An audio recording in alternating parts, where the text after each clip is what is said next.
വിശദമായ വാർത്തകളിലേക്ക്. നിയമസഭാ തെരഞ്ഞെടുപ്പിലെ നാമനിർദ്ദേശ പത്രികകളുടെ സൂക്ഷ്മ പരിശോധന പുരോഗമിക്കുന്നു. മുഖ്യമന്ത്രി ഉമ്മൻചാണ്ടി, പ്രതിപക്ഷ നേതാവ് വി എസ് അച്യുതാനന്ദൻ എന്നിവരുടെ പത്രിക സ്വീകരിച്ചു. എ പി അബ്ദുള്ളക്കുട്ടി, മമ്പ്രം ദിവാകരൻ എന്നിവരുടെ പത്രികകളിൽ പിഴവെന്ന സൂചന. വിവരങ്ങളുമായി ഷീജ ചേരുന്നു. ഷീജ, സൂക്ഷ്മ പരിശോധന ഇപ്പോഴും തുടരുകയാണ്. മുഖ്യമന്ത്രിയുടെയും പ്രതിപക്ഷ നേതാവിന്റെയും പത്രികകൾ സ്വീകരിച്ചിരിക്കുന്നു. ബാക്കിയുള്ള പത്രികകളുടെ വിവരങ്ങൾ എന്താണ്? മനു, സംസ്ഥാനത്ത് നാമനിർദ്ദേശ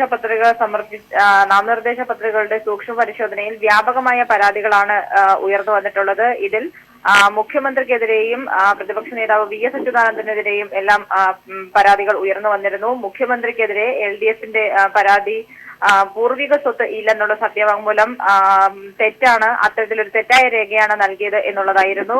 മുഖ്യമന്ത്രിക്കെതിരായ പരാതിയും പത്രികയും അതേസമയം സ്വീകരിക്കുന്നതായി വരണാധികാരി അറിയിച്ചിട്ടുണ്ട്.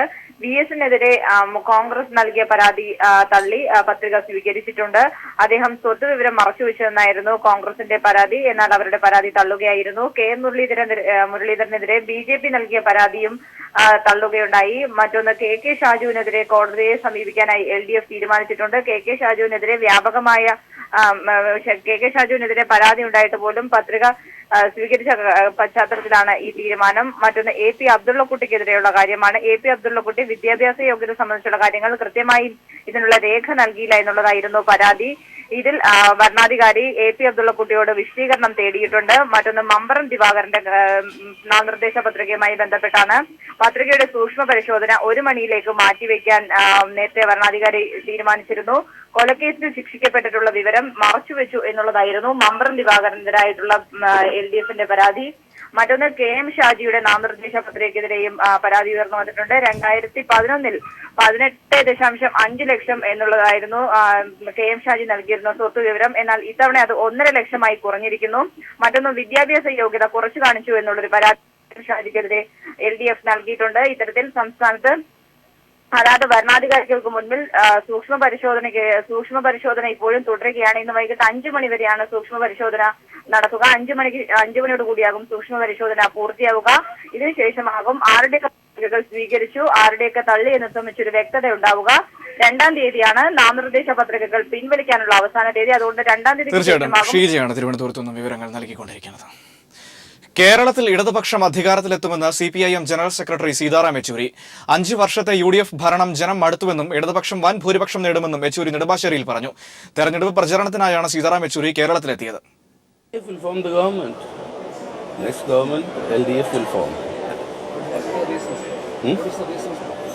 The reason is what we have seen for the last 5 years, something which was unknown or unexpected in Kerala. The degree of corruption, the lack of governance, all these have contributed to the fact that people want a change. They want proper people's development and they want good governance. How many seats? How many seats will you expect from Kerala? How many seats you expect? That you must tell me, people of Kerala. But we will form the government. തനിക്കെതിരെ case കൊടുത്ത ഉമ്മൻചാണ്ടി എന്തുകൊണ്ട് സരിതയ്ക്കെതിരെ case കൊടുക്കാൻ തയ്യാറാകാത്തതെന്ന് VS Achuthanandan. പുറത്തു പറയാൻ പറ്റാത്ത തരത്തിലുള്ള ലൈംഗികാരോപണങ്ങൾ ഉണ്ടായിട്ടും ഉമ്മൻചാണ്ടി മൗനം പാലിക്കുന്നത് എന്തുകൊണ്ടെന്നും VS ചോദിച്ചു. ഞാൻ ഉമ്മൻചാണ്ടിയോട് ചോദിക്കുകയാണ്, സരിത എസ് നായർ അവരോട് വാങ്ങിയിട്ടുള്ള കണക്കുകൾ നിരവധി സോളാർ പ്രശ്നവുമായി ബന്ധപ്പെട്ട് വാങ്ങിയിട്ടുള്ള കണക്കുകൾ ഒന്നൊന്നായി വിവരിച്ചതിന് ശേഷം എന്നെ നിങ്ങൾ ഏതെല്ലാം തരത്തിൽ ഉപയോഗിച്ചിട്ടുണ്ട് എന്ന് അച്ഛനമ്മമാർ സ്ത്രീകൾ ഉൾക്കൊള്ളുന്ന ഒരു സമ്മേളനത്തിൽ വിശദാംശങ്ങളിലേക്ക് ഞാൻ പോകുന്നില്ല. അത് ലജ്ജാകരമാണ് എന്നുള്ളത് കൊണ്ട് മിസ്റ്റർ ഉമ്മൻചാണ്ടി ഞാനത് വിവരിക്കുന്നില്ല. പക്ഷേ എനിക്കെതിരെ കേസ് കൊടുത്ത ഉമ്മൻചാണ്ടി എന്തുകൊണ്ട് സരിതയ്ക്കെതിരായി കേസ് കൊടുക്കുവാൻ ധൈര്യം കാണിക്കുന്നില്ല എന്നാണ് ഞാൻ ചോദിക്കുന്നത്. VSനെതിരായ മുഖ്യമന്ത്രിയുടെ പ്രസ്താവന ആക്രമണത്തിനുള്ള ആഹ്വാനമെന്ന് CPIM സംസ്ഥാന സെക്രട്ടറി കോടിയേരി ബാലകൃഷ്ണൻ. പ്രസ്താവന പിൻവലിക്കാൻ തയ്യാറാകണമെന്നും കോടിയേരി പറഞ്ഞു. സംസ്ഥാനത്ത് BJP കോൺഗ്രസ് കൂട്ടുകെട്ടാണ് നടക്കുന്നതെന്നും കോടിയേരി കോഴിക്കോട് പറഞ്ഞു. മുഖ്യമന്ത്രിയെയും മന്ത്രിമാരെയും വിമർശിക്കുന്നവർക്കെതിരെ ജനങ്ങൾ ഇടപെടുമെന്ന ഉമ്മൻചാണ്ടിയുടെ പ്രസ്താവന മുഖ്യമന്ത്രിക്ക് ചേർന്നതല്ലെന്ന് CPIM സംസ്ഥാന സെക്രട്ടറി കോടിയേരി ബാലകൃഷ്ണൻ പറഞ്ഞു. ഇത് അക്രമത്തിനുള്ള പരസ്യമായ ആഹ്വാനമാണ്. മുഖ്യമന്ത്രി പ്രസ്താവന പിൻവലിക്കണമെന്നും കോടിയേരി ആവശ്യപ്പെട്ടു. ഇത്തരം ആരോപണം ഉന്നയിക്കുന്ന പ്രതിപക്ഷ നേതാവും മറ്റ് നേതാക്കന്മാർക്കുമെതിരെ ജനങ്ങൾ ഇടപെടണമെന്ന് ആഹ്വാനം ചെയ്യുന്നത് ഒരാക്രമണത്തിനുള്ള ആഹ്വാനമാണ്. മുഖ്യമന്ത്രിയെയും മന്ത്രിമാരെയും വിമർശിക്കുന്നവരെ ആക്രമിക്കണമെന്നുള്ള ആഹ്വാനമാണ് ഇന്നലെ മുഖ്യമന്ത്രി പരസ്യമായി പുറപ്പെടുവിച്ചിട്ടുള്ള ഈ നിലപാട്. സംസ്ഥാനത്തെ പല മണ്ഡലങ്ങളിലും BJP UDF കൂട്ടുകെട്ടുണ്ട്. കോഴിക്കോട് കേന്ദ്രീകരിച്ചാണ് ഇത് സംബന്ധിച്ച ചർച്ചകൾ നടക്കുന്നതെന്നും കോടിയേരി പറഞ്ഞു. പലയിടത്തും കോൺഗ്രസും RSSും തമ്മിലുള്ള അവിശുദ്ധ കൂട്ടുകെട്ട് ശക്തിപ്പെട്ടു വരികയാണ്. അതിൻ്റെ ഒരു പ്രധാനപ്പെട്ട കേന്ദ്രമായി ഈ കോഴിക്കോട് ജില്ല മാറിയിരിക്കുകയാണ്. ഇന്നലെ BJPയുടെ നേതാക്കന്മാരുമായി മുസ്ലിം ലീഗിന്റെ നേതാക്കന്മാർ കോഴിക്കോട്ടൊരു ചർച്ച നടത്തിയിട്ടുണ്ട്. മന്ത്രി PK ജയലക്ഷ്മി വ്യാജ സത്യവാങ്മൂലം നൽകിയ സംഭവത്തിൽ തെരഞ്ഞെടുപ്പ് കമ്മീഷൻ മാതൃകാപരമായ നടപടി സ്വീകരിക്കണം. CPIM പ്രവർത്തകർ വരൾച്ചാ ദുരിതാശ്വാസ പ്രവർത്തനങ്ങളിൽ സജീവ പങ്ക് വഹിക്കണമെന്നും കോടിയേരി ബാലകൃഷ്ണൻ ആവശ്യപ്പെട്ടു. ലെനിൻ രാജേന്ദ്രൻ സംവിധാനം ചെയ്ത ശ്രീനാരായണ ഗുരു ഷോർട്ട് ഫിലിം കോടിയേരി പ്രകാശനം ചെയ്തു. News bureau, Kozhikode. ലോകായുക്തയിൽ മുഖ്യമന്ത്രി ഉൾപ്പെടെയുള്ള മന്ത്രിമാർക്കെതിരെയുള്ളത് 96 കേസുകൾ. കഴിഞ്ഞ 5 വർഷത്തിനിടെ 96 കേസുകൾ രജിസ്റ്റർ ചെയ്തു. ഇത് സംബന്ധിച്ച വിവരാവകാശ രേഖ പീപ്പിളിന് ലഭിച്ചു. എന്നാൽ കേസുകൾ ഏതൊക്കെ മന്ത്രിമാർക്കെതിരെ എന്നത് ലോകായുക്ത നൽകിയില്ല. 2011 മുതൽ 2016 വരെയുള്ള കാലയളവിൽ മുഖ്യമന്ത്രി ഉമ്മൻചാണ്ടി ഉൾപ്പെടെ മന്ത്രിമാർക്കെതിരെ 96 കേസുകൾ രജിസ്റ്റർ ചെയ്തിട്ടുണ്ട്. വിവരാവകാശ നിയമപ്രകാരം ലോകായുക്ത നൽകിയ മറുപടിയിലാണ് ഇക്കാര്യം രേഖപ്പെടുത്തിയിരിക്കുന്നത്. ഇതിൽ പല പരാതികളും അന്വേഷണ ഘട്ടത്തിലോ വിചാരണ ഘട്ടത്തിലോ ആണ്. പാറ്റൂർ ഭൂമിയിടപാടിൽ ലോകായുക്ത നിർദ്ദേശപ്രകാരം മുഖ്യമന്ത്രിക്കും മന്ത്രി തിരുവഞ്ചൂർ രാധാകൃഷ്ണനുമെതിരെ വിജിലൻസ് അന്വേഷണം നടത്തി റിപ്പോർട്ട് സമർപ്പിച്ചിരുന്നു. എന്നാൽ തുടർ നടപടികൾ എങ്ങുമെത്തിയിട്ടില്ല. തനിക്കെതിരെ 3 കേസുകൾ ഉള്ളതായി മന്ത്രി MK മുനീർ പത്രികാ സമർപ്പണ വേളയിൽ സത്യവാങ്മൂലത്തിൽ തന്നെ വ്യക്തമാക്കിയിട്ടുമുണ്ട്. മന്ത്രി ഇബ്രാഹിം കുഞ്ഞിനെതിരായ പരാതിയിൽ MLA KB ഗണേഷ് കുമാറിന്റെ മൊഴി രേഖപ്പെടുത്തിയിരുന്നു. അതേസമയം ഏതൊക്കെ മന്ത്രിമാർക്കെതിരെ എത്ര കേസുകൾ എന്ന ചോദ്യത്തിന് ലോകായുക്ത മറുപടി നൽകിയിട്ടുമില്ല.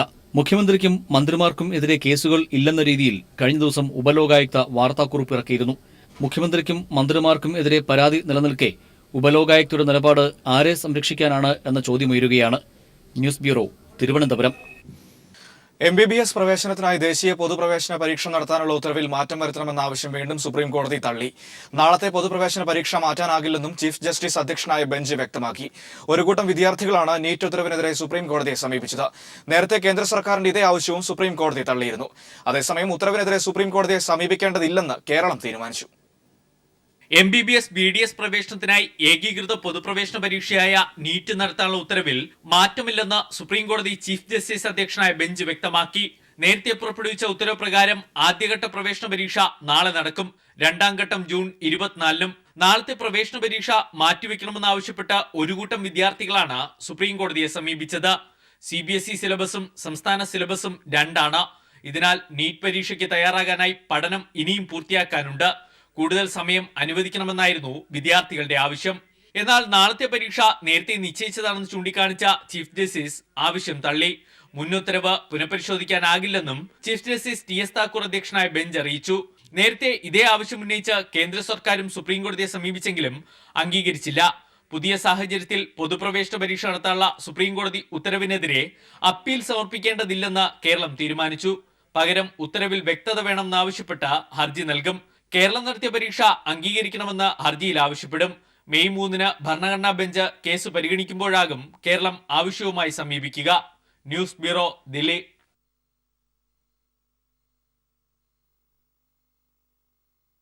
അപകടത്തിൽ 4 മരണം.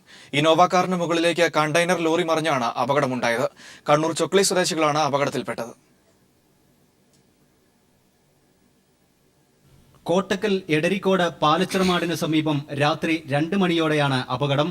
മാഹി ചൊക്ലി സ്വദേശികളായ തോട്ടോൾ ഷംസീർ, സഹോദരൻ പർവീസ്, ഇവരുടെ സഹോദരി ഭർത്താവ് നൌഫൽ, അയൽവാസി ഷംസീർ എന്നിവരാണ് മരണപ്പെട്ടത്. ഇവർ സഞ്ചരിച്ചിരുന്ന ഇന്നോവ കാറിന്റെ മുകളിലേക്ക് കണ്ടെയ്നർ ലോറി നിയന്ത്രണം വിട്ട് മറിയുകയായിരുന്നുവെന്ന് നാട്ടുകാർ പറഞ്ഞു. ഞങ്ങൾ സൗണ്ട് കേട്ടിട്ട് ഓടി വന്നതാണ്. തിരിച്ച് ഇതിൻ്റെ മേൽക്കൂടി ലോറി കയറിയതാണ്. ആ വണ്ടിയിൽ ഇരുന്ന ആളെ അങ്ങോട്ട് പറഞ്ഞത് ഇതിൻ്റെ മേൽക്കൂടി അമ്പ് ചാടി ഇപ്പോൾ കൺട്രോൾ നഷ്ടപ്പെട്ടിട്ട് ഇതിന് മേൽക്കൂടി കയറിയതാണ്. 3 ആൾ വണ്ടിയിൽ നിന്ന് മരണപ്പെട്ടിട്ടുണ്ട്, ഒരാൾ ഹോസ്പിറ്റലിൽ മരണപ്പെട്ടു, ബാക്കി 4 ആൾക്ക് വലിയ കുഴപ്പമില്ല. നമ്മളെ കാഴ്ച ഫയർഫോഴ്സ് എത്താൻ കുറച്ച് വൈകി. നാട്ടുകാരെല്ലാവരും കൂടിയിട്ട് വിളിച്ചു നോക്കി, വണ്ടി പൊളിച്ചിട്ട് നമ്മൾ ആളെ എല്ലാവരും വണ്ടിയിൽ പുറത്തെത്തി. 3 പേർ സംഭവ സ്ഥലത്തും ഒരാൾ ആശുപത്രിയിലെത്തിച്ച ശേഷവുമാണ് മരിച്ചത്. ചൊക്ലി തോട്ടോൾ സ്വദേശി മഹറൂഫിന്റെ മകൻ ഷംസീറിനെ വിദേശത്തേക്ക് യാത്രയയക്കാനായി നെടുമ്പാശ്ശേരിയിലേക്ക് പോവുകയായിരുന്നു സംഘം. മഹറൂഫിന്റെ നിലയും ഗുരുതരമാണ്. പോലീസും നാട്ടുകാരും ചേർന്നാണ് രക്ഷാപ്രവർത്തനം നടത്തിയത്. News bureau, Malappuram. പശ്ചിമബംഗാൾ നിയമസഭയിലേക്കുള്ള 5ാം ഘട്ട വോട്ടെടുപ്പ് പുരോഗമിക്കുകയാണ്. 3 ജില്ലകളിലെ 53 മണ്ഡലങ്ങളിലേക്കാണ് വോട്ടെടുപ്പ്. ഹുഗ്ലി ജില്ലയിലെ തരംബാഗിൽ ആക്രമണത്തിൽ CPIM പ്രവർത്തകന് ഗുരുതരമായി പരിക്കേറ്റ വിവരങ്ങളുമായി ദില്ലിയിൽ നിന്നും M. സന്തോഷ് ചേരുന്നു. സന്തോഷ്, ഇതുവരെയുള്ള വോട്ടിംഗ് ശതമാനം എപ്പോഴാണ്? അതേസമയം കനത്ത സുരക്ഷാ സംവിധാനങ്ങൾ ഉണ്ടായിട്ടും വ്യാപക ആക്രമണം നടക്കുന്നതായി വാർത്തകൾ വരുന്നു.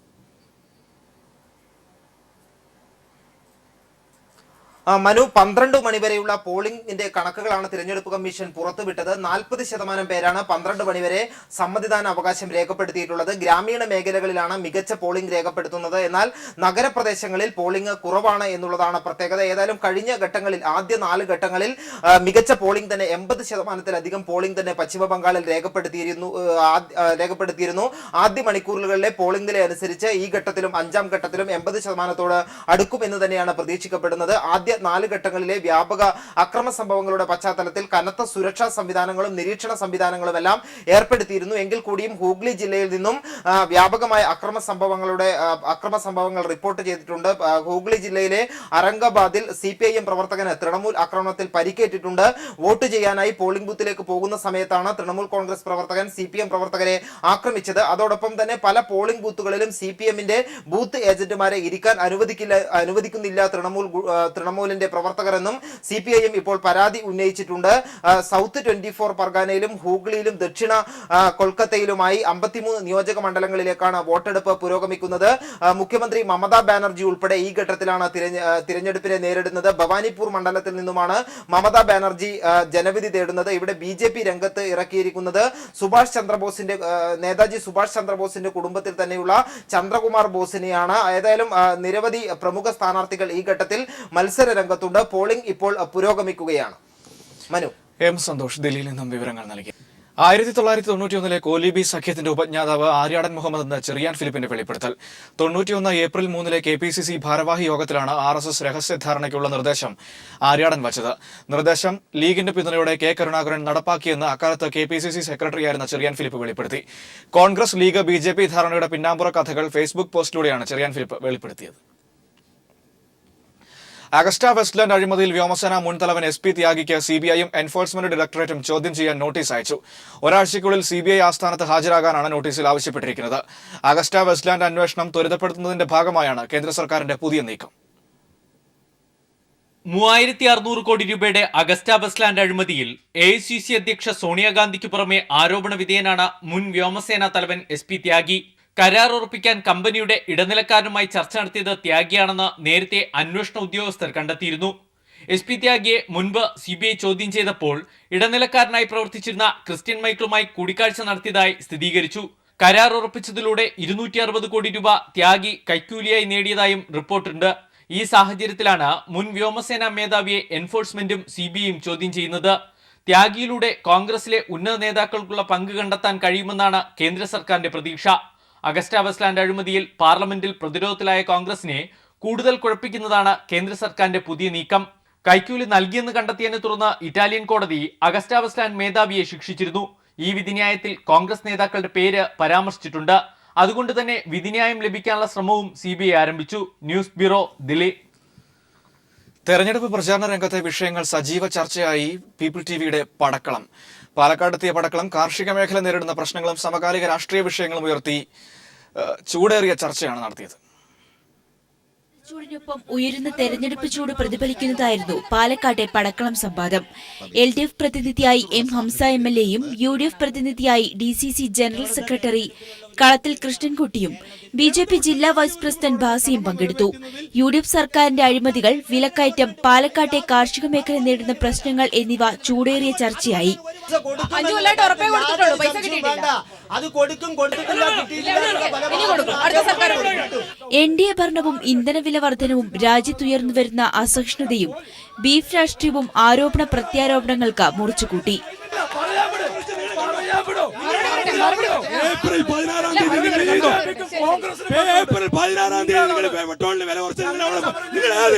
ചുരുങ്ങിയ സമയത്തിനുള്ളിൽ കൂടുതൽ വിഷയങ്ങൾ ചർച്ച ചെയ്ത് മുന്നേറിയ പടക്കളം ജനപങ്കാളിത്തം കൊണ്ടും ശ്രദ്ധേയമായി.